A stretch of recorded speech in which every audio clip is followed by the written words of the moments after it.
सखी सहेली कार्यक्रम सुनने वाली सभी सखियों और सखाओं को मंदाकिनी जोशी और मंजरी वर्मा का प्यार भरा नमस्कार। हाँ मंजरी जी। और देखिए हम लोग आज बात करने वाले हैं कि कल ही आपने जो खबर सुनी है तो उस खबर को सुनकर के दिल कहते हैं कि बहुत दुखी हो गया है। और हमारे जितने भी आशा भोसले जी को चाहने वाले हमारे श्रोता हैं और जो भी चाहने वाला है तो उनके दिल में कहीं ना कहीं इस बात को लेकर वो लोग गमगीन रही। बिल्कुल महान पार्श्व गायिका आशा भोसले हमारे बीच नहीं है तो सांसें जरूर उनकी थम गई हैं मंजरी, लेकिन उनकी जो आवाज है, उनकी जो सुर है वो अमर हो गए हैं और बेमिसाल थी आशा ताई, कहना नहीं होगा। और वो एक ऐसा दरिया थी जो कभी लुप्त नहीं होगा, जो कभी खत्म नहीं होगा, जो कभी सूखेगा नहीं। उनकी आवाज एक दरिया थी और वो समंदर कभी सूख नहीं सकता। तो मधुर वाणी और बेमिसाल पार्श्व गायिका थी आशा भोसले और उनके चाहने वालों की तो खैर कमी है ही नहीं। उनके जाने से हम सभी के बीच में एक कहना चाहिए खालीपन आ गया है संगीत की दुनिया में, जहां हमारा कोई पल ऐसा नहीं गया है बचपन से लेकर अभी तक जब हमने आशा भोसले की आवाज को नहीं सुना हो। बिल्कुल। और उनके गानों को सुनकर के हम झूमते भी थे, कदम भी थे रखते थे और बस दिन भर कोई ना कोई समय बाद उनके गाने हम लोग गाया ही करते थे।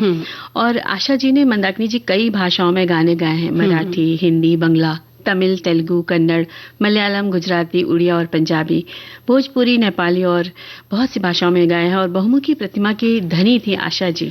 बिल्कुल सही कहा आपने। और उन्होंने बहुत सारे पुरस्कार जीते हैं और हमारे सभी श्रोता जानते हैं कि उन्होंने कितने पुरस्कार जीते और पुरस्कार भी उनकी प्रतिभा के आगे बहुत कम थे। सही बात है। और उन्होंने 2 राष्ट्रीय पुरस्कार और 18 महाराष्ट्र राज्य फिल्म पुरस्कार, 9 फिल्म फेयर पुरस्कार, इसमें लाइफ टाइम अचीवमेंट पुरस्कार भी शामिल है। और वर्ष 2000 में उन्हें सिनेमा के क्षेत्र में भारत के सर्वोच्च पुरस्कार दादा साहेब फाल्के पुरस्कार से सम्मानित किया गया। बिल्कुल। और 2008 में उन्हें भारत सरकार द्वारा देश के दूसरे सर्वोच्च नागरिक सम्मान पद्म विभूषण से सम्मानित किया गया। और इसके अलावा उनके नाम सबसे अधिक स्टूडियो रिकॉर्डिंग सिंगल्स का गिनीज जो वर्ल्ड रिकॉर्ड भी कायम है। जी। और मंदाकिनी जी, आशा जी ने फिल्म संगीत, क्षेत्रीय गीत, कव्वाली, रविंद्र संगीत और अन्य विभिन्न शैलियों में लगभग 20 भाषाओं में 12,000 से ज्यादा गीतों में अपना स्वर दिया। आपने पहली बार मराठी भाषा में गाना गाया था और कैबरे और डिस्को गानों को भी गाकर एक ऊंचाई तक पहुंचाया और उनकी गायकी ने लोगों के दिलों पर राज किया। बिल्कुल। उन्होंने हर तरह के गीत गाए और उनकी जैसी गायिका बेमिसाल गायिका थी, वर्सेटाइल सिंगर थी। वो हर विधा को उन्होंने गाया जो आम इंसान की तो खैर पहुंच से बहुत ही दूर है, सोच से परे है। उन्होंने हर विधा को, संगीत की विधा को अपनाया और चाहे वो कव्वाली हो, चाहे रविंद्र संगीत हो, जैसा आपने बताया, क्षेत्रीय गीत हो, डिस्को हो, न जाने कैसी कैसी गीत उन्होंने गाए जिन्हें हम सुनकर हमें लगता है कि एक आवाज इतनी समृद्ध भी हो सकती है। लगता है कि उनके गले से कैसे कैसे सुर निकलते थे। मतलब हर तरीके से वो मोल्ड कर लेती थी अपने सुरों को, गले को।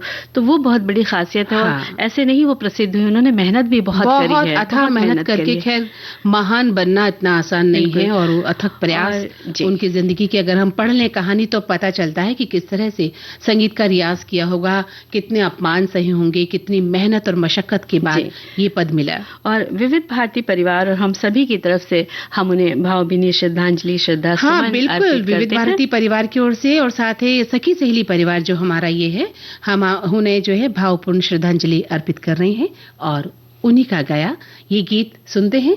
साथ में उनका साथ दे रहे हैं रफी साहब।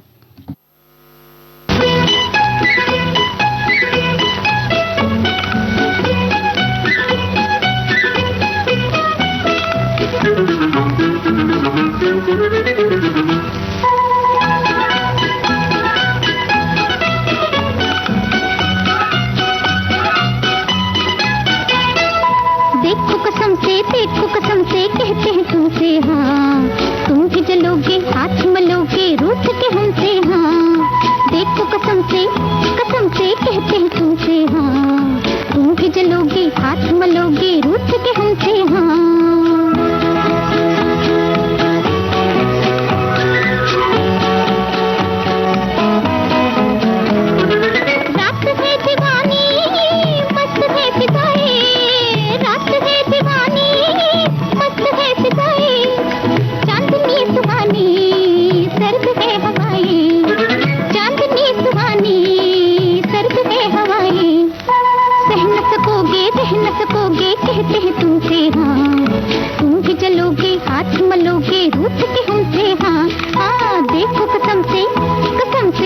हैं तुमसे, हाँ तुम भी चलोगे हाथ मलोगे रूठ के हमसे, हाँ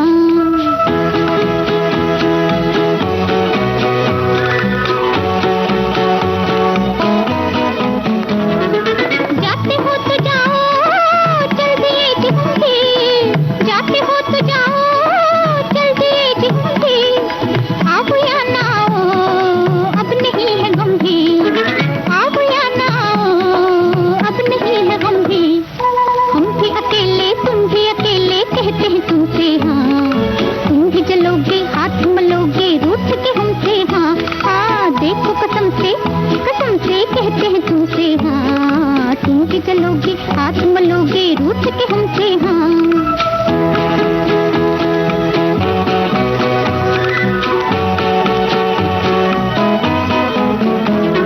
क्या लगाई तुमने ये कसम कसम से, क्या लगाई तुमने ये कसम कसम से, लो ठहर गए हम कुछ कहो भी हमसे, लो ठहर गए हम कुछ कहो भी हमसे, बन के न चलिए तन के न चलिए कहते हैं तुमसे, हाँ तुम भी जलोगे हाथ मलोगे रूठ के हमसे, हाँ देखो कसम से कहते हैं तुमसे, हाँ तुम भी जलोगे हाथ मलोगे रूठ के हमसे, हाँ हाय देखो कसम से कहते हैं तुमसे, हाँ तुम भी जलोगे हाथ मलोगे रूठ के हमसे, हाँ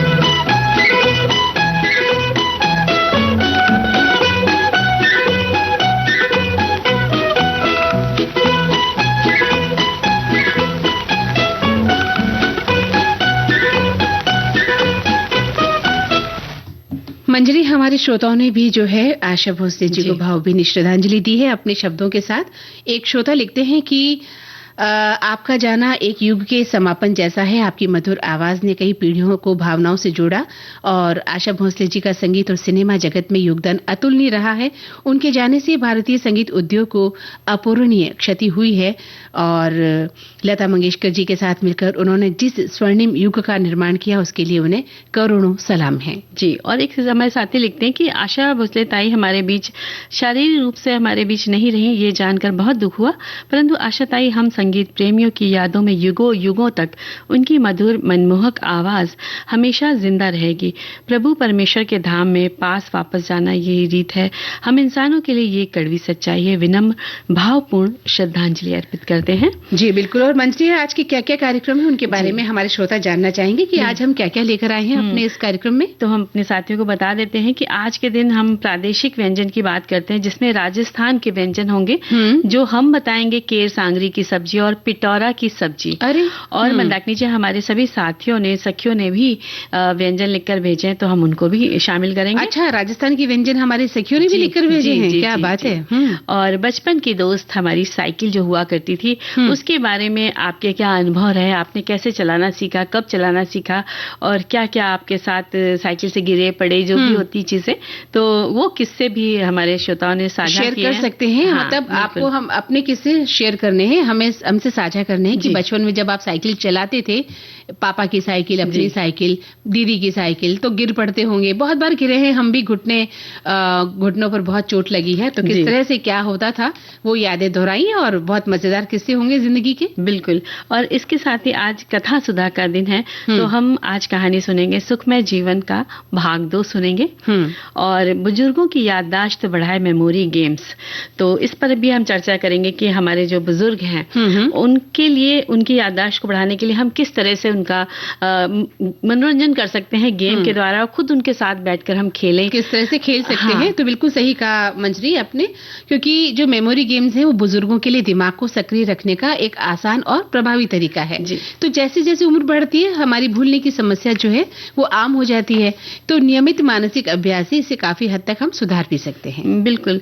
और कुछ मेमोरी गेम्स ऐसे होते हैं जो याददाश्त को बढ़ाने में मदद करते हैं, दिमाग को सक्रिय रखते हैं, जैसे पहेलियां हुआ, शब्द खेल हुए या कार्ड मैचिंग गेम्स दिमाग को काम में लगाए रखते हैं। बिल्कुल बिल्कुल। तो इस तरह से जो दिमाग की जो मस्तिष्क की जो न्यूरल कनेक्शन है उन्हें बहुत मजबूत करते हैं और बार बार अभ्यास से दिमाग के नए कनेक्शन बनते हैं और ध्यान और फोकस बढ़ता है इन गेम्स से। गेम खेलते समय ध्यान केंद्रित भी करना पड़ता है, जिससे क्या होता है कि बुजुर्गों की जो एकाग्रता है वो भी बेहतर बन सकती है। बिल्कुल बढ़ जाती है और डिमेंशिया का जोखिम कम हो सकता है। नियमित मानसिक गतिविधियां जैसी अल्जाइमर डिजीज जैसी बीमारियों की प्रगति को भी वो धीमा कर सकती हैं।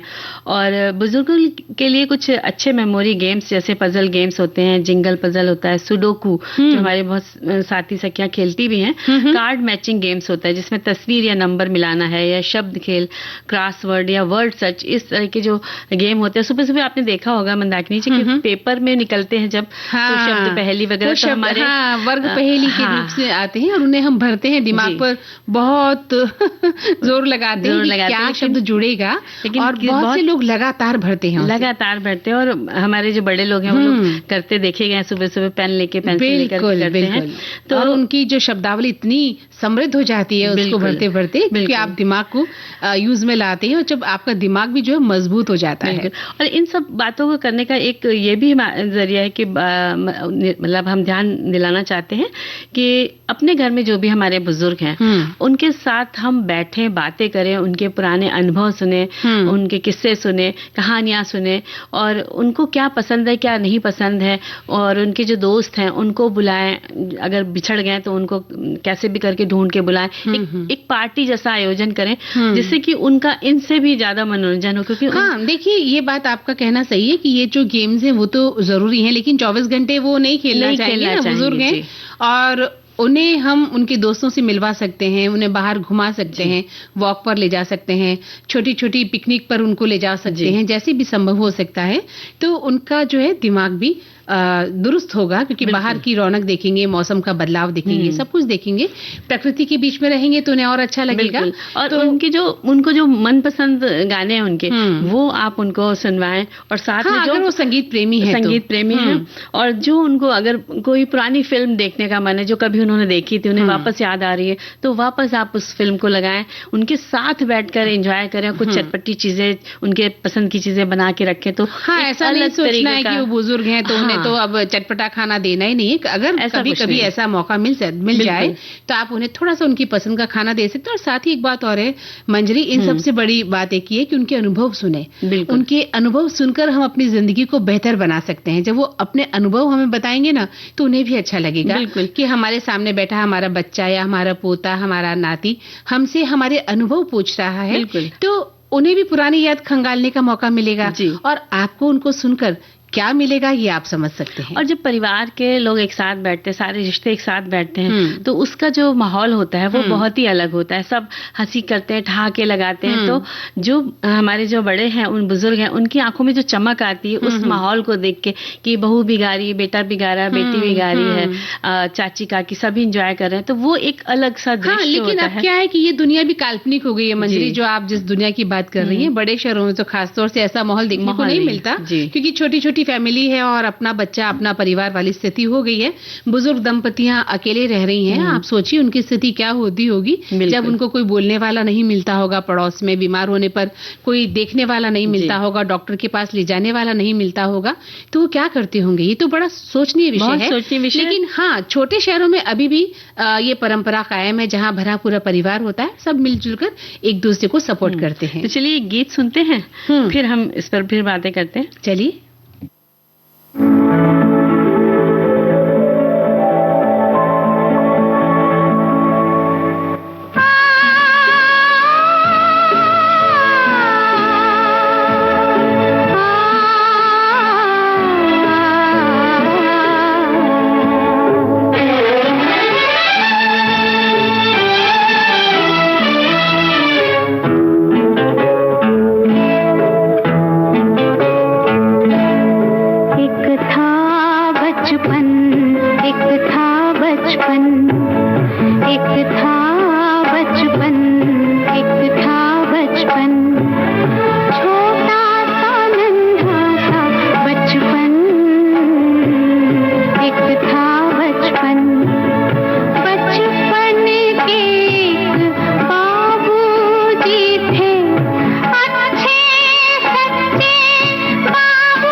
तो मंजरी, बहुत ही सुंदर गाना था ये, बचपन, और हमें जी। बचपन याद आ गया अपना। जी। और हमारे एक साथी लिखते हैं, बुजुर्गों की याददाश्त बढ़ाने के लिए कुछ तरीके हैं जिनके हम इस्तेमाल कर सकते हैं, जैसे उन्हें बादाम खिलाएं और उनके साथ ज्यादा से ज्यादा समय बिताएं। और ऐसा कर सकते हैं कि अगर वो कोई चीज जल्दी भूल रहे हैं तो आप उनको याद दिलाते रहें। साथ ही साथ हमें क्या करना होगा, ना कि उनकी याददाश्त को कमजोर ना हो पाए, तो उन्हें तनाव से दूर रखना होगा। बिल्कुल सही बात है। अगर वो तनाव में रहेंगे तो बहुत ज्यादा बोलते जाएंगे, लेकिन अगर तनाव से दूर रहेंगे तो उनकी याददाश्त में भी इसका असर पड़ेगा और वे भी कमजोरी नहीं हो, उन्हें कमजोरी भी नहीं होगी। अगर ये चीज ज्यादा हो रही है तो डॉक्टर से कंसल्ट करें। हो सकता है कि ये अल्जाइम में उनके उसके लक्षण हो जो कि आगे चलकर बहुत खतरनाक हो सकते हैं। तो इन्होंने उस तरफ ध्यान दिलाया कि हम उनके साथ साथ उनकी देखभाल के स्वास्थ्य के बारे में भी ध्यान दें। अच्छा भोजन भी खिलाएं। सबसे बड़ी बात है कि बुढ़ापा हजारों बीमारियों को जन्म दे देता है कई जगह। कुछ बुजुर्ग तो आज भी बहुत स्वस्थ हैं, लेकिन ज्यादातर हमने देखा है कि बीमारियां कहीं ना कहीं किसी न किसी रूप में मिल जाती हैं। तो उन्हें अच्छा भोजन दें। अच्छी याददाश्त के लिए उनको खुश रखना बहुत जरूरी है।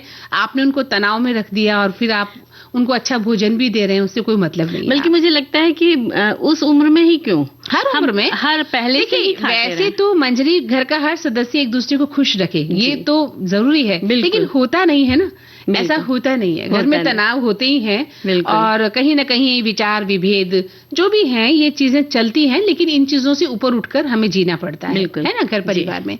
तो जो हमारे माता पिता हैं, जो दादा दादी हैं, उन्हें खुश रखना चाहिए, स्वस्थ रखना चाहिए। खुश रखने का मतलब यही है कि आप उनसे अच्छा बर्ताव करें, उन्हें वक्त दें, उनकी इज्जत करें, उनका सम्मान करें, समय समय पर उन्हें दवाइयाँ, भोजन, सब चीजें करें, तो वो अपने आप में ही हो जाएगा कि आपने उन्हें अच्छा रखा है और वो टेंशन में नहीं है। एक श्रोता लिखते हैं कि बुजुर्गों की याददाश्त को और दिमागी सक्रियता बढ़ाने के लिए मेमोरी गेम्स, पहेलियां और कार्ड गेम्स बेहतरीन उपाय हैं। और कई खेलों के नाम भी इन्होंने लिखे हैं और इनसे अभ्यास, याददाश्त में सुधार हो सकता है। ये खेल संज्ञानात्मक स्वास्थ्य को बेहतर बनाते हैं, एकाग्रता बढ़ाते हैं और डिमेंशिया जैसी जो बीमारियां उनको कम करने में भी मदद कर लेते हैं। और जो इन्होंने गेम लिखे हैं ना, उसमें जैसे दिमागी खेल लिखा है, क्रॉसवर्ड पहेलियां हैं और सुडोकू जिसकी हमने बात करी थी, जिग्सा पहेलियां भी इन्होंने लिखा है। कार्ड गेम है जैसे ब्रिज है, सॉलिटेयर या मेमोरी कार्ड मैचिंग गेम्स जो होते हैं वो कराएं। और बिंगो एक सामाजिक खेल है जो एकाग्रता और स्मृति दोनों को चुनौती देता है। शतरंज अक्सर देखा गया शतरंज खेलते हुए। और बोर्ड गेम्स, सांप सीढ़ी है, मोनोपोली जैसे खेल मानसिक चबलता बनाए रखते हैं इन्होंने बहुत अच्छे से। और वर्ड जो होता है, एक दैनिक शब्द पहेली जो शब्दावली को तेज करती है, इस तरह के भी हम उनको गेम खिला सकते हैं। बिल्कुल खिला सकते हैं। और कहानी याद करके सुनाना बड़ा रोचक गेम है, जो छोटी छोटी कहानी सुनाएं, बाद में उनसे उस कहानी को दोहराने को कहें, जिससे उनकी मेमोरी और भाषा दोनों में सुधरता है। और जो हमारे बुजुर्ग हैं जो खुद कहानी कह सकते हैं, तो उनसे कहें कि उनके पास बैठ के कहें कि आप आज कोई कहानी सुनाइए। बिल्कुल, हमारे बुजुर्गों से हम सुना करते थे जब हम छोटे थे, तो अपने नाना नानी से, दादा दादी से हम कहानियां सुना करते थे कि नानी कोई कहानी सुनाओ ना। और रात, मुझे याद है मंजरी, हर रात एक कहानी सुनकर ही हम सोते थे। बिल्कुल, है ना। तो ऐसे ही आज भी हमारे जो बच्चे हैं वो इन बुजुर्गों के पास बैठ सकते हैं। उनसे कहो कि चलिए हमारे जो बुजुर्ग हैं उनसे कहानी सुने, उनसे बातें करें, उनसे पढ़ाई की बात भी करें, क्योंकि वो अपने अनुभव बताएंगे कि किस तरह वो पढ़ाई किया करते थे। और वही अनुभव हमारे लिए बहुत काम आते हैं। बहुत बड़ा, आगे हर मुसीबत में, हर कठिनाई में याद आता है कि हमारे बाबा ने ये कहा, दादी ने ये कहा, हमारे पापा ने ये कहा, हमारे चाचा ने ये कहा। तो ये चीजें सीखने वाली होती हैं, उनसे ही हम सीखते हैं। उनसे जो अनुभव हम लेंगे वो हमारे लिए आगे बहुत ही बड़ा काम करेंगे। एक संदेश पढ़ते हैं, फिर गाना सुनते हैं। हम लिखते हैं कि बुजुर्गों की याददाश्त बढ़ाने के लिए मेमोरी गेम्स, चाहे शहर हो या गांव, आजकल सबसे बड़ी समस्या है कि समय, इस व्यस्त जीवन में थोड़ा सा समय हमें अपने बड़े बुजुर्गों के लिए निकालना चाहिए। मतलब समय नहीं रहता है। उनकी देखभाल के साथ साथ प्रयास करें कि वे तनाव मुक्त रहें, इसलिए इंडोर और आउटडोर गेम्स की व्यवस्था करें और इसी बहाने उनके साथ समय बिताएं। बिल्कुल बिल्कुल। और हम सुन लेते हैं एक गीत। रात अकेली है, बुझ गए दिए, आके मेरे पास, कानों में मेरे, जो भी चाहे कहिए, जो भी चाहे कहिए। रात अकेली है, बुझ गए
बुझ गए दिए आके मेरे पास, कानों में मेरे जो भी चाहे कहिए, जो भी चाहे कहिए।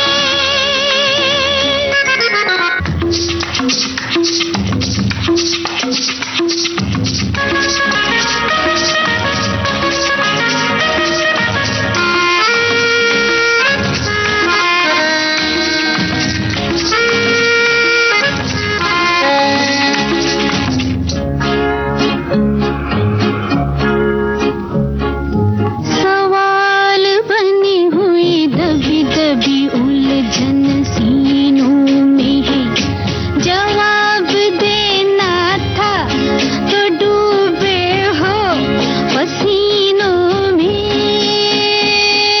सवाल बनी हुई दबी दबी उलझन सीनों में है, जवाब देना था तो डूबे हो पसीनों में। ठनी है दो हसीनों में तो चुप क्यों रही है, जो भी चाहे कहिए। रात अकेली है, बुझ गए दिए आके मेरे पास, कानों में मेरे जो भी चाहे कहिए, जो भी चाहे कहिए। रात अकेली है, बुझ गए दिए आके मेरे पास, कानों में मेरे जो भी चाहे कहिए, जो भी चाहे कहिए।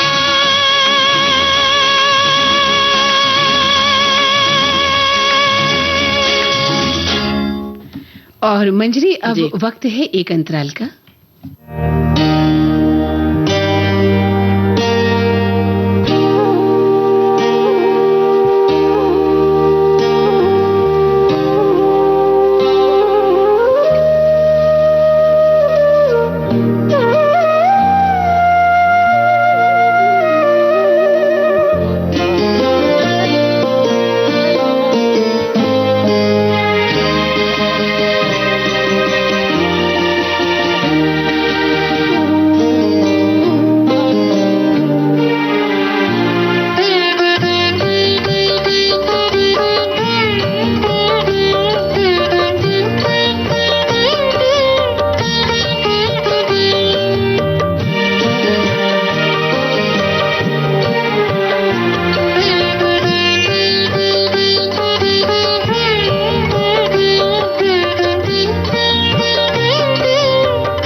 इस अंतराल के बाद हमारे सभी सखियों और सखाओं का स्वागत है। जी, स्वागत करते हैं और सुनते हैं कथा सुधा में। बिल्कुल, कथा सुधा में आज कहानी है सुखमय जीवन, और मंजरी आज हम इसका भाग दूसरा सुनवा रहे हैं।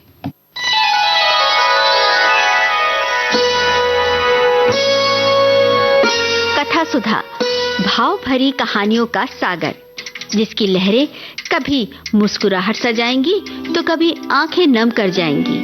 सामाजिक सरोकार से लेकर परिवार तक की होंगी बातें। कुछ मनोरंजन होगा तो कुछ सीख भी मिल जाएगी।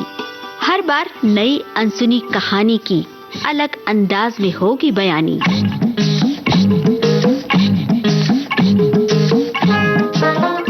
कहानी की मौलिकता बनाए रखते हुए श्रोताओं के लिए कार्यक्रम रोचक और सुगम हो, इसलिए कहानी में थोड़े बहुत बदलाव किए गए हैं। आशा है आपको कथा सुधा में डूबना अच्छा लगेगा। कथा सुधा में आज हम लेकर आए हैं चंद्रधर शर्मा गुलेरी जी की कहानी सुखमय जीवन। सुखमय जीवन व्यवहारिक ज्ञान के एक ऐसे कोण पर प्रकाश डालती है कि सुनने वाले पढ़ने वाले अंत तक कहानी से बंधे रहते हैं और जब कहानी समाप्त होती है तो उनके चेहरे पर एक मुस्कान खिल जाती है। तो आइए आज सुनते हैं इस कहानी का दूसरा और अंतिम भाग।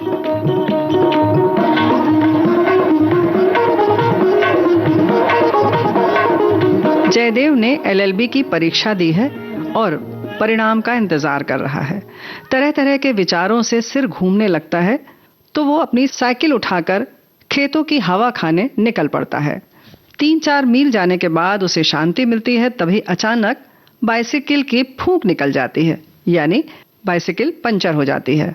मुलाकात होती है एक कन्या से। कन्या उसे अपने चाचा जी के घर ले जाती है। मैं जयदेव शरण वर्मा हूँ, आपके चाचा जी। ओहो, बाबू जयदेव शरण वर्मा BA, जिन्होंने सुखमय जीवन लिखा है। मेरा बड़ा सौभाग्य है कि आपके दर्शन हुए। आपको पता है, मैंने आपकी पुस्तक पढ़ी है और चाचा जी तो उसकी प्रशंसा किए बिना एक दिन भी नहीं जाने देते। वो आपसे मिलकर बहुत खुश होंगे। बिना भोजन किए तो आपको जाने ही नहीं देंगे। और आपके ग्रंथ को पढ़ने से हमारा परिवार सुख कितना बड़ा है, मैं इस पर तो कम से कम 2 घंटे तक व्याख्यान देंगे ही। अब चाचा जी के घर जाकर क्या होता है, आइए सुनते हैं। किसी भी स्त्री के सामने उसके नैहर की बड़ाई कर दे और लेखक के सामने उसके ग्रंथ की।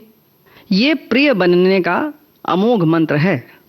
जिस साल BA पास किया था उस साल जयदेव को कुछ लिखने की धुन लगी थी।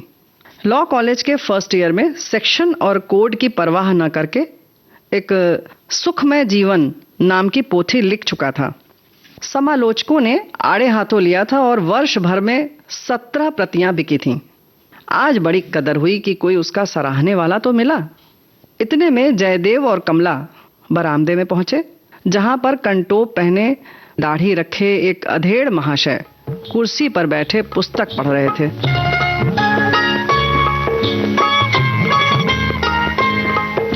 बालिका बोली, चाचा जी, आज आपके बाबू जयदेव शरण वर्मा BA को साथ लेकर आई हूँ। अच्छा? इनकी बाइसिकल बेकाम हो गई है। अपने प्रिय ग्रंथकार से मिलाने के लिए कमला को धन्यवाद मत दीजिए, बल्कि दीजिए धन्यवाद इनके पंप भूल आने को। वृद्ध ने जल्दी ही चश्मा उतारा और दोनों हाथ बढ़ाकर अपने प्रिय जयदेव महोदय से मिलने के लिए पैर बढ़ा दिए। कमला, जरा जल्दी अपनी माता को बुला ला। अरे आइए बाबू साहब, आइए। जी नमस्ते। मुझे आपसे मिलने की बड़ी उत्कंठा थी। मैं गुलाब राय वर्मा हूँ जी। पहले कमिश्नरेट में हेड क्लर्क था। अब पेंशन लेकर इस एकाकी स्थान में रहता हूँ। 2 गौ रखता हूँ और कमला और उसके भाई प्रबोध को पढ़ाता हूँ। अच्छा। मैं ब्रह्म समाजी हूँ। मेरे यहाँ पर्दा नहीं है। कमला ने हिंदी मिडिल पास कर लिया है। हमारा समय शास्त्रों को पढ़ने में बीतता है। मेरी धर्म पत्नी भोजन बनाती और कपड़े सी लेती है। मैं उपनिषद और योग वशिष्ठ का तर्जुमा पढ़ा करता हूँ। स्कूल में लड़के बिगड़ जाते हैं, प्रबोध को इसीलिए घर पर पढ़ाता हूँ। अच्छा। इतना परिचय दे चुकने पर वृद्ध ने श्वास लिया। जयदेव को इतना ज्ञान हुआ कि कमला के पिता उन्हीं की जाति के हैं। जो कुछ उन्होंने कहा था उसकी ओर तो जयदेव के कान नहीं थे। हाँ, कान उधर थे जिधर से माता को लेकर कमला आ रही थी। आपका ग्रंथ बड़ा ही अपूर्व है। जी धन्यवाद। दाम्पत्य सुख चाहने वालों के लिए लाख रुपए से भी अनमोल है। धन्य है आपको। स्त्री को कैसे प्रसन्न रखना, घर में कलह कैसे नहीं होने देना, बाल बच्चों को क्यों कर सच्चरित्र बनाना, इन सब बातों में आपके उपदेश पर चलने वाला पृथ्वी पर ही स्वर्ग सुख भोग सकता है। पहले कमला की माँ और मेरी कभी कभी खटपट हो जाया करती थी। उसके ख्याल अभी पुराने ढंग के हैं। जी जी। पर जब से मैं रोज भोजन पीछे आध घंटे तक आपकी पुस्तक का पाठ सुनाने लगा हूँ, तब से हमारा जीवन हिंडोले की तरह झूलते झूलते बीतता है। जयदेव को कमला की मां पर दया आई, जिसको वो कूड़ा करकट रोज सुनना पड़ता होगा। अब सोचा कि हिंदी के पत्र संपादकों में ये बूढ़ा क्यों ना हुआ। यदि होता तो आज जयदेव की तूती बोलने लगती। आपको गृहस्थ जीवन का कितना अनुभव है जी। आप सब कुछ जानते हैं। भला इतना ज्ञान कभी पुस्तकों में मिलता है? कमला की माँ कहा करती थी कि आप केवल किताबों के कीड़े हैं, सुनी सुनाई बातें लिख रहे हैं। हाँ। मैं बार बार ये कहता था कि इस पुस्तक के लिखने वाले को परिवार का खूब अनुभव है। मगर धन्य है आपकी सहधर्मिणी जी। आपका और उसका जीवन कितना सुख से बीतता होगा। और जिन बालकों के आप पिता हैं, वे कैसे बड़भागी हैं कि सदा आपकी शिक्षा में रहते हैं। सुनिए, और आप जैसे पिता का उदाहरण देखते हैं। क्या हो। जयदेव के मन में आया कि कह दूं कि अभी मेरा 25वां वर्ष चल रहा है। कहाँ का अनुभव और कहाँ का परिवार। फिर सोचा कि ऐसा कहने से ही वृद्ध महाशय की निगाहों से उतर जाऊंगा। कमला की मां सच्ची हो जाएगी कि बिना अनुभव के छोकरे ने गृहस्थ के कर्तव्य धर्मों पर पुस्तक लिख मारी है। ये सोचकर जयदेव मुस्कुरा दिया और ऐसा मुंह बनाने लगा कि वृद्ध ने समझा कि अवश्य संसार समुद्र में गोते मारकर नहाया हुआ है ये जयदेव।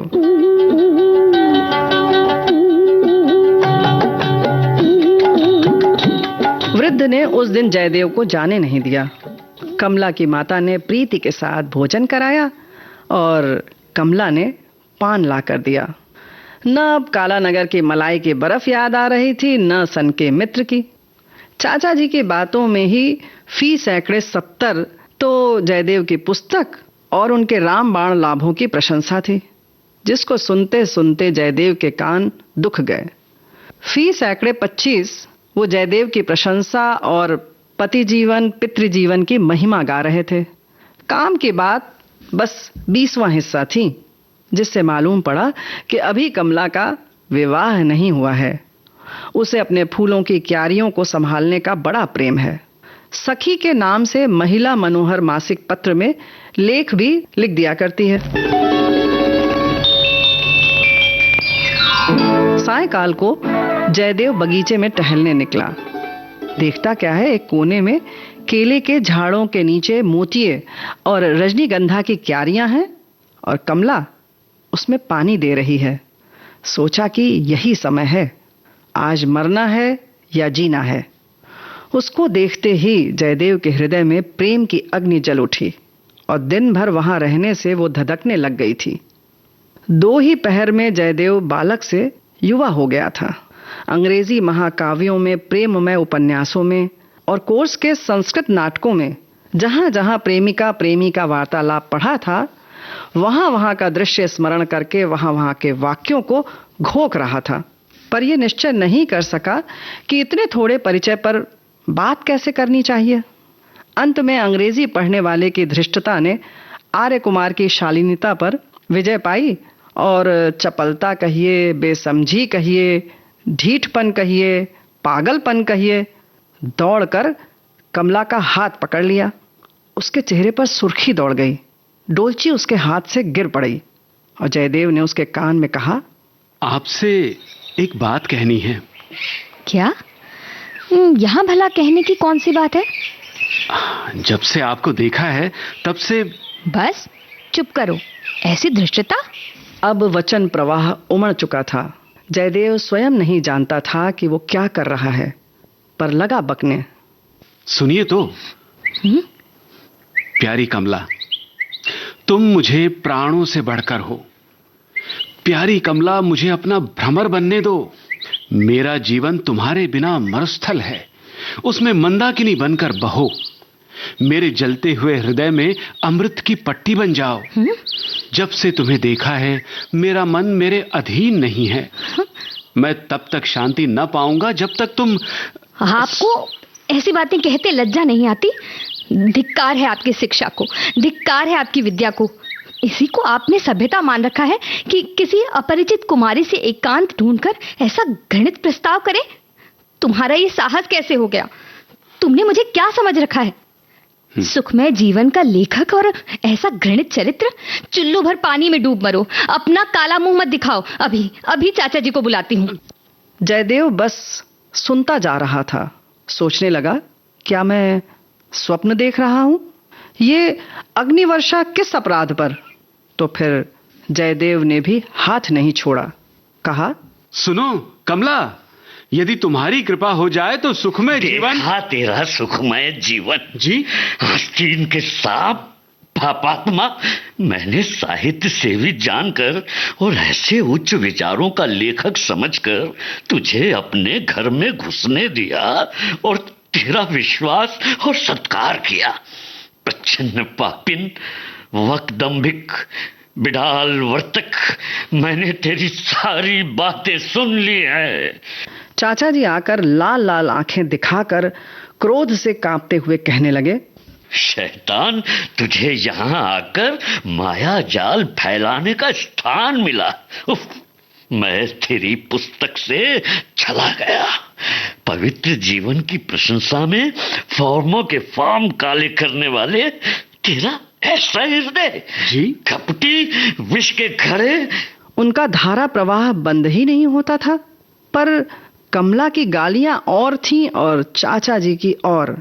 फिर तो जयदेव ने भी गुस्से में आकर कहा, बाबू साहब, जबान संभाल कर बोलिए।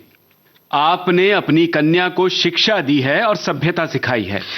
मैंने भी शिक्षा पाई है और कुछ सभ्यता सीखी है। आप धर्म सुधारक हैं। यदि मैं उसके गुण रूपों पर आसक्त हो गया तो अपना पवित्र प्रणय उसे क्यों न बताऊं? पुराने ढर्रे के पिता दुराग्रही होते सुने गए हैं। आपने क्यों सुधार का नाम लजाया है? तुम सुधार का नाम मत लो, तुम तो पापी हो। सुखमय जीवन के कर्ता होकर... अरे भाड़ में जाए सुखमय जीवन, उसी के मारे नाको दम है। सुखमय जीवन के कर्ता ने क्या यह शपथ खा ली है कि जन्म भर कुंवारा ही रहे? क्या उसे प्रेम भाव नहीं हो सकता? क्या उसमें हृदय नहीं होता? जीवन भर कंवारा है? काहे की? मैं तो आपकी पुत्री से निवेदन कर रहा था कि जैसे उसने मेरा हृदय हर लिया है, वैसे यदि अपना हाथ मुझे दे दे तो उसके साथ सुखमय जीवन के उन आदर्शों का प्रत्यक्ष अनुभव करूं जो अभी तक मेरी कल्पना में है। पीछे हम दोनों आपकी आज्ञा मांगने आते, आप तो पहले ही दुर्वासा बन गए। तो आपका विवाह नहीं हुआ है? नहीं। आपकी पुस्तक से तो जान पड़ता है कि आप कई वर्षों से गृहस्थ जीवन का अनुभव रखते हैं। तो कमला की माता ही सच्ची थी। हाँ, ये बात सही है कि कमला की माता सच्ची थी। इतनी बातें हुई थी, पर न मालूम क्यों कमला का हाथ नहीं छोड़ा था जयदेव ने। इतनी गर्मी के साथ शास्त्रार्थ हो चुका था, परंतु वो हाथ जो क्रोध के कारण लाल हो गया था, जयदेव के हाथ में ही पड़ा हुआ था। अब उसमें सात्विक भाव का पसीना आ गया था और कमला ने लज्जा से आंखें नीची कर ली थीं। विवाह के पीछे कमला कहा करती थी, नामालूम विधाता की किस कला से उस समय मैंने तुम्हें झटक कर अपना हाथ नहीं खींच लिया। कमला के दोनों हाथों को खींचकर जयदेव ने अपने दोनों हाथों के संपुट में ले लिए और कमला ने उसे हटाया नहीं, और इस तरह चारों हाथ जोड़कर वृद्ध से कहा, चाचा जी, उस निकम्मी पोथी का नाम मत लीजिए। बेशक कमला की मां सच्ची हैं, पुरुषों की अपेक्षा स्त्रियां अधिक पहचान सकती हैं कि कौन अनुभव की बातें कह रहा है और कौन हाँक रहा है। आपकी आज्ञा हो तो कमला और मैं दोनों सच्चे सुखमय जीवन का आरंभ करें। 10 वर्ष पीछे मैं जो पोथी लिखूंगा उसमें किताबी बातें ना होंगी, केवल अनुभव की बातें होंगी। ये बात तो है। वृद्ध ने जेब से रुमाल निकालकर चश्मा पोंछा और अपनी आंखें पोंछी। आंखों पर कमला की माता के विजयी होने के क्षोभ के आंसू थे, या घर बैठी पुत्री को योग्य पात्र मिलने के हर्ष के आंसू, राम जाने। दोनों मेरे पीछे पीछे चले आओ। कमला, हाँ? तेरी माँ ही सच कहती थी।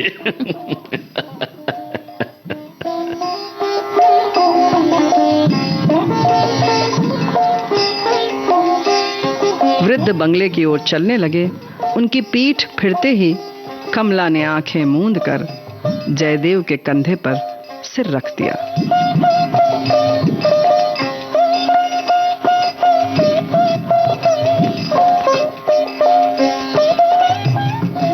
अभी आप सुन रहे थे चंद्रधर शर्मा गुलेरी की लिखी कहानी सुखमय जीवन का दूसरा और अंतिम भाग। पात्र परिचय इस प्रकार है: जयदेव जयंत पात्रीकर, कमला नेहा शर्मा, चाचा जी श्याम, सूत्रधार रेणु चतुर्वेदी, प्रस्तुति सहयोग आकांक्षा सिंह, प्रस्तुतकर्ता अनुश्री पाठक, परिकल्पना और निर्देशन रेणु चतुर्वेदी।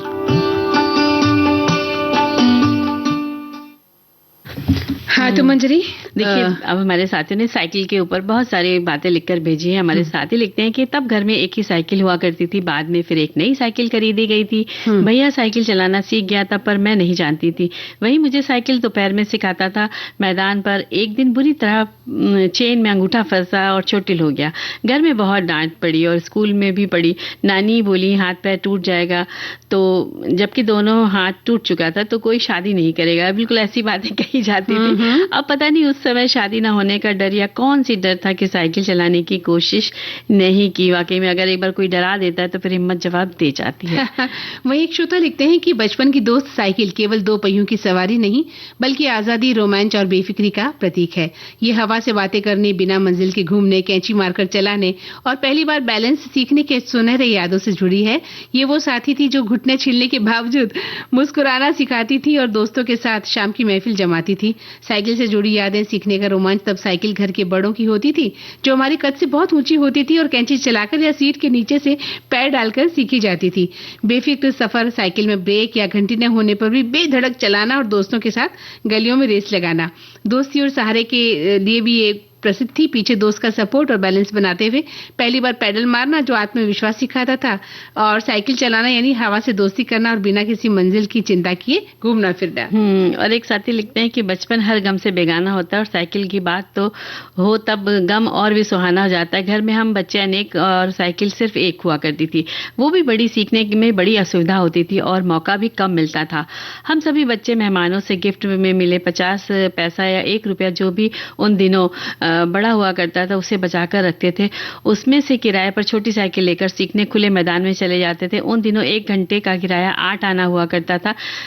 सभी बारी शीट पर बैठकर चलाकर या धक्का मारकर सीखते थे। गिरते संभलते मकड़ी की तरह लगे रहते थे, तब जाकर सीखे। और एक श्रोता ने लिखा है कि बचपन में जब साइकिल चलाते थे तो मंजिल की नहीं बस हवा से दोस्ती की चिंता होती थी। आज वही साइकिल फिर पुकार रही है, चलो फिर से कुछ बदले, स्वास्थ्य के लिए, पर्यावरण के लिए, आने वाली पीढ़ियों के लिए, बेहतर कल के लिए। सच बचपन की साइकिल तो हमारी सच्ची दोस्त थी। वहाँ कितना मजा आता था जब हम अपनी साइकिल लेकर निकलते, फिर तो लगता था हवा से बातें कर रहे हैं। साइकिल मेरे स्कूल कॉलेज की साथी रही। जब छोटी थी तो मेरे घर मेरे अंकल के दोस्त आते थे। उनकी साइकिल छोटी थी, तभी वो आते तो मैं उनकी साइकिल लेकर निकल जाती और उसी साइकिल से मैंने साइकिल चलाना सीख लिया। इसके बाद तो इंतजार करती कि मम्मी बाहर का कोई काम बताए और मैं साइकिल लेकर निकल जाऊं। स्कूल कॉलेज साइकिल से ही जाती थी, फिर भी घर आकर इंतजार करती साइकिल लेकर बाहर निकलने की। हम सभी जो है मिलते थे कजिन्स, तो कॉलोनी के घरों से साइकिल मांग कर सब एक साथ साइकिल लेकर निकल भी जाते थे। और एक साथी लिखते हैं कि साइकिल बिल्कुल सही है मेरी बचपन की दोस्त, क्योंकि पहले बहुत छोटा था, किराए पर साइकिल चलाया करता था 50 पैसे 1 घंटे। फिर पेरेंट्स ने लेकर दी तो मुंबई में स्कूल था वहाँ पर साइकिल से जाया करता था। फिर अजमेर में स्कूल और कॉलेज साइकिल पर जाया करता था। स्वास्थ्य भी अच्छा रहता है। अभी भी रात में साइकिल चलाया करता हूँ। बेटे भी आसपास साइकिल पर ही जाते हैं। सखी सहेली की सखी यानी मेरी धर्म पत्नी ने बचपन में खूब साइकिल चलाई, परंतु अब भूल गई हैं। कुछ दिनों पहले साइकिल चलाने को दी तो धड़ाम से गिर गई। फिर से मुझे अपनी धर्म पत्नी को सिखाना पड़ेगा। बिल्कुल आप सिखाइए साइकिल, क्योंकि साइकिल चलाने में बहुत मजा आता है। बिल्कुल बिल्कुल, स्वास्थ्य के लिए बहुत जरूरी भी है। और एक श्रोता लिखते हैं कि मैंने साइकिल चलाना खुद से सीखा, क्योंकि मुझे सिखाने वाला कोई नहीं था। बस पिताजी ने साइकिल दिला दी और कहा चलाना। अब मैं क्या करती, तो मैंने एक तरफ पत्थर पर पैर रखा और साइकिल पर बैठ गई। पैडल मारने शुरू किए तो साइकिल चलने लगी। हैंडल थोड़ा बहुत डगमगाया, लेकिन हिम्मत नहीं हारी, चलती गई। अब मुझे साइकिल से उतरना नहीं आता था। वो आज भी याद है कि मैं उतरते समय गिर पड़ी और मेरे घुटने छिल गए, लेकिन मैंने हिम्मत नहीं हारी और लगातार 2 घंटे चलाने पर अच्छी साइकिल चलाना सीख गई। आज मैं सब कुछ चला लेती हूँ, लेकिन वो दिन मुझे आज भी याद है जब साइकिल चलाने पर ऐसा लगता था कि मेरे पंख लग गए। इतना रोमांचकारी था साइकिल चलाना। चलिए फिर एक गीत सुन लेते हैं। बिल्कुल, एक आध और अगर श्रोता लिखते हैं तो बताइए ना। जी, एक लिखते हैं कि हमने तो साइकिल बहुत छोटे थे तभी सीख ली थी। पापा ने उस समय जो साइकिल चलती थी बड़ी फेमस थी, तो वो उन्हें लाके दी थी। उससे पहले कैंची चलाना सीखा, फिर धीरे धीरे डंडे पर बैठकर चलाना भी आ गया। साइकिल ऊंची रहती थी और पैडल तक पैर पहुंचते नहीं थे, तो पीछे से कोई धक्का लगाता था, हम साइकिल चलाते थे। ऊंचाई से ढलान पर साइकिल उतारने में बहुत मजे आते थे। एक ही बार ढलान पर तेजी से साइकिल उतारते हुए साइकिल स्लिप हो गई थी और बहुत लगी। बड़े होने के बाद मैं तो 3 साल कॉलेज में साइकिल से ही मतलब वो आई गई। वाकई में साइकिल जब हम लोग ने भी चलाई है तो पत्थर पे खड़े होके पैर रख के उधर साइकिल चलाई, लेकिन मुझे था कि उतरना नहीं आता, तो सीधे सीधे तो कितनी दूर तक चले जाते थे चलाते चलाते और गिर पड़ते थे और घुटने वाकई छिल जाते थे, लेकिन कभी चिंता नहीं होती थी। लंगड़ाते हुए चल लेते थे, कोई फर्क नहीं पड़ता था। पट्टी बंधा लेते थे, दवाई लगा लेते थे, मम्मी पापा की पिटाई भी खा लेते थे। वो था बचपन वाकई।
तो देखिए हम सब्जी बता देते हैं। केर सांगरी की सब्जी, इसकी सामग्री है कि केर सूखी जो है 50 ग्राम, सांगरी 100 ग्राम, तेल, हींग, जीरा पाउडर, हल्दी पाउडर, लाल मिर्च पाउडर, धनिया पाउडर, अमचूर पाउडर, नमक, साबुत लाल मिर्च, दही और अपने अंदाज से लेंगे सारे मसाले। और केर सांगरी को अच्छी तरह से धोकर रात भर कम से कम 8 घंटे पानी में भिगो दें और अगले दिन साफ पानी में 5 से 7 मिनट इसे उबाल लें, छान लें।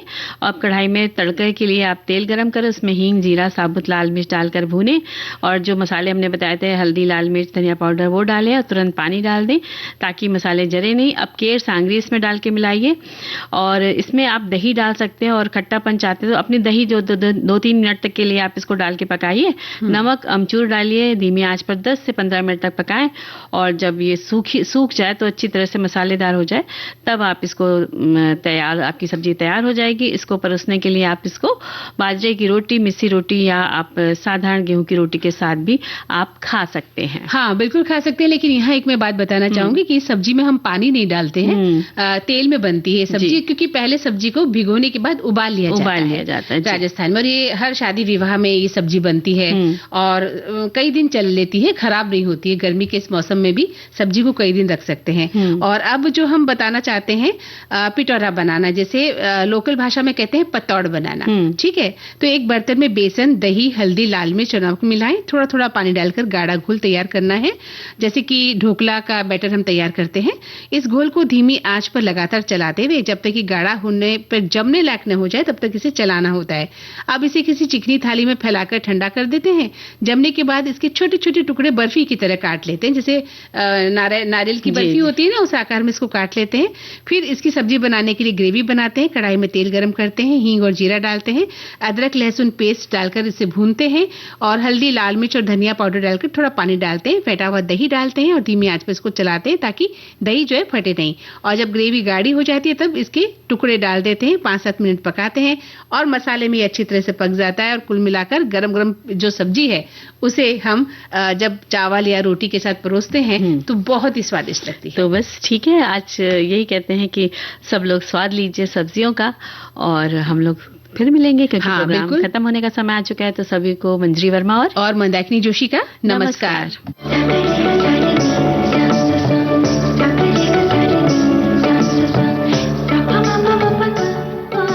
कार्यक्रम की प्रस्तुतकर्ता अनुश्री पाठक। सखी सहेली।